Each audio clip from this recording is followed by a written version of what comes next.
Hi, everyone. Welcome back to FitFed Feeling Good. I am Meg, your host, and this is the podcast where we talk all things fitness, food, and feeling good. Welcome back. I'm just so happy to have you here for this conversation. And today is a feeling good episode, or I should say, let's get trying to feel good. So sometimes we're going to do food episodes, sometimes we're going to do fitness episodes, but today it's a feeling good episode, or how to get feeling good. I thought it would be a timely conversation because it's getting a little cooler out. It's getting a little darker out.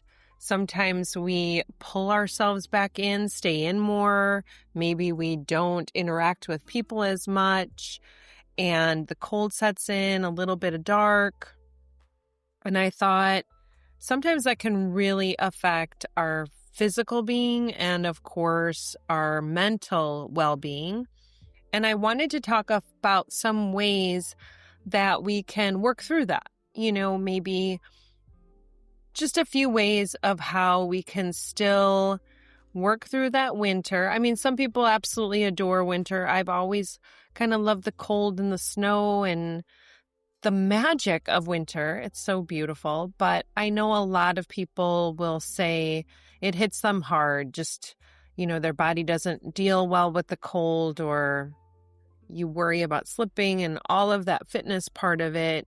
Maybe you can't get out to your regular class that you like to go to because it's 5 a.m. and your car is frosted over. Whatever it is, it just almost makes life sometimes a little bit harder in some ways. I'm not saying in all ways, because sometimes the coziness feels great too. But here are a few ways that I feel could help you if you are feeling a little bit of the downs, or maybe a little bit of that sadness because of the lack of light. So I want to just go ahead and go through these. So number one, a feel-good journal. Now, I should take my own advice because I tell my family this, I tell friends this, I'm talking to you about this now. But when you have a good moment, and maybe it is super small or maybe it is huge, I am going to encourage you to just get one journal for those type of situations and write it down. Maybe you got complimented at your job. Maybe you got a high five for doing a great job on a project. Or maybe you did something yourself that you felt good and you wanted just to write it down and say, I changed my own oil and it was amazing and I'm so proud of myself. Whatever it is, you go take that journal and you write it down. So whenever that happens, you have that journal, whether it's digital or paper and pen, you grab it on those down days and you flip to any page, or maybe you start at the top and you earmark it as you go, and you remind yourself that you have had so many wins, so many high fives, and maybe that little bit of good job, rah, will get you over the little hump that you're having at that time. Now, to go along with that, I saw this and I thought it was kind of brilliant, actually. It was a suggestion of, let's say you're having a really hard phone call or someone's not happy with you and you want to react, or you want to get down on yourself, or you want to maybe say some not nice things at that moment. Well, this suggestion that I read about was you open your calendar to 30 days out from that day or that time, and you create a calendar invite and you write "Open me" from me, and you talk about that event. So then in 30 days, you get that and you think, oh, I've got a note from myself. And you open it up and maybe you say, this customer was screaming at me and I wanted to do this, this, and this. And maybe you think, oh gosh, that was not even a big deal. I don't even remember what happened.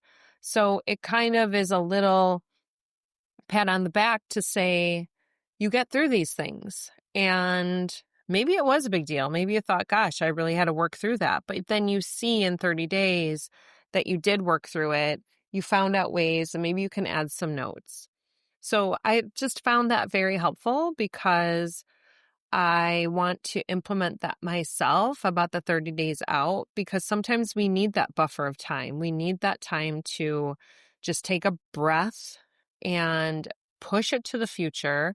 And then when you get to that future, you can reflect on how you were feeling.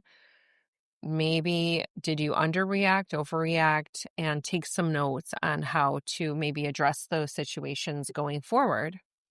And then the next few I was just thinking about some no cost, low cost ways that you can keep your spirits up during maybe some sad times, or as the winter kind of creeps into our world here, as I feel it doing so. It's funny because we have this big hill to drive up, and I'm already thinking, how am I going to be driving in the winter on this big hill? But so maybe I should put a couple months out. Hey, how did that how did that hill go? But anyway, let's get back to our feel good ways. So, the typical advice people give is make sure you still get enough sleep. Make sure you nourish yourself well, because in times like that, sometimes we just want to stay up and binge movies, or sometimes we want to stay up and binge on a little bit of not so healthy food.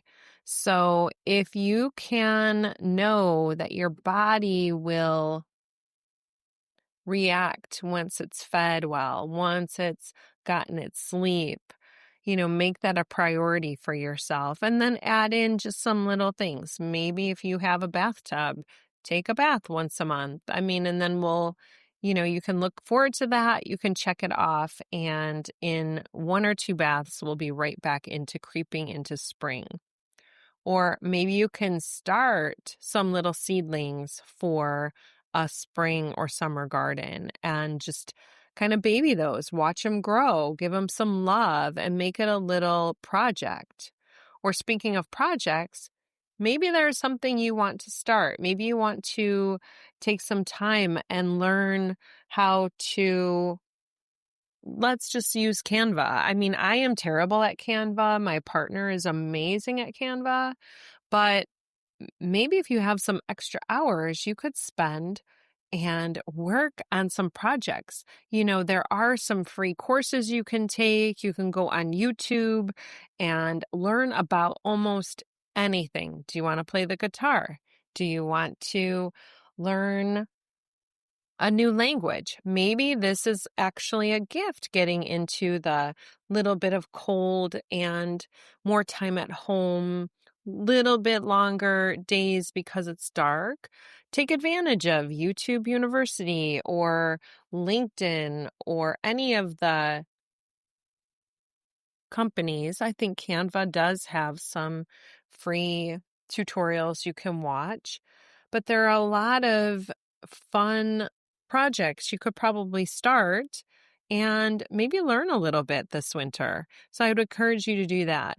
And of course, just find little small ways that you can give yourself that pat on the back. The journal, the wellness, pep talk, maybe pick up a little bit of a stretch or yoga routine, even if it's 5 minutes. And if you feel that your fitness or your steps are declining, maybe make it a challenge to just walk around your house a little more before you crawl into bed. Do a bedside stretch, whatever you can to make yourself continue and find ways to feel good. Well, that was just my short and sweet feel good episode today. I really appreciate you tuning in. I hope you are leading up to a nice fall and settling into a comfortable season of your own. I hope this week leaves you fit, fed, feeling good. I am not a doctor, nor am I a counselor. This is for entertainment purposes only.